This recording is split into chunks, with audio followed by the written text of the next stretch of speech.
As it stands in its second iteration, why is the new executive order still defective in your point of view? Well, it's still discriminatory. It is what it has always been, which is a Muslim ban.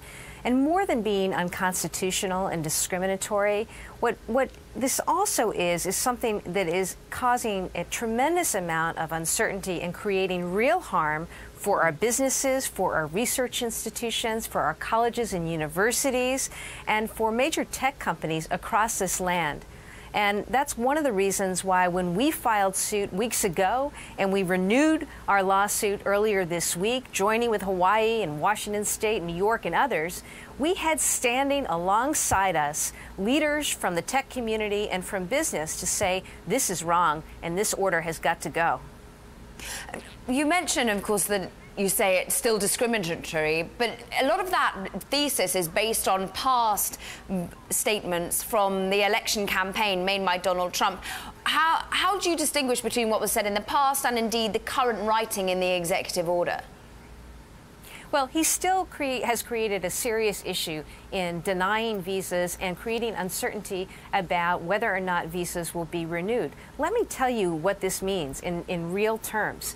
We have tech companies here in Massachusetts who are employing employees that have visas. They don't know whether their visas are going to be renewed. We have students at major research institutions like MIT and the Broad Institute who don't know whether they're going to be able to stay on and continue their research, continue their fellowships.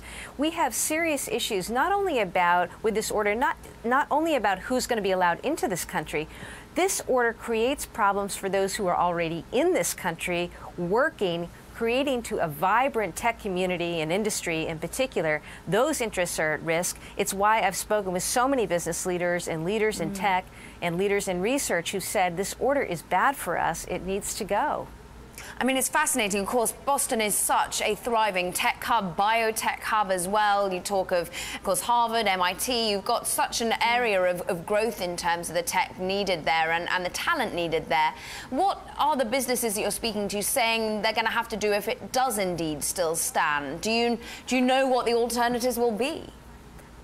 Well, they're standing right alongside us in challenging this discriminatory travel ban. Not only is it unconstitutional, but it makes no sense, and it hurts our businesses and our research institution. I'll give you examples. In speaking with heads of our major hospital institutions and research institutions, they right now don't know if they can go ahead and bring over the research fellows that have been hired, the professors that have been hired who want to come and do scholarship here. They have people who currently work for them as researchers and as professors who they don't know if they can continue to keep on because they don't know whether or not they're going to be allowed to fulfill contractual obligations given the president's order. So this creates all sorts of havoc.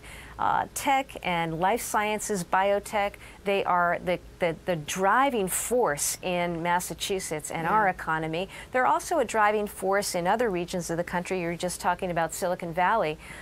This hurts. This has an economic impact, and it's why you've seen not only states come forward and challenge what the president has done, you've also seen major businesses and major industries come forward and say this is wrong. Not only is it not American and consistent with who we are as a nation. You think about the amazing companies that have been built, literally built by immigrants.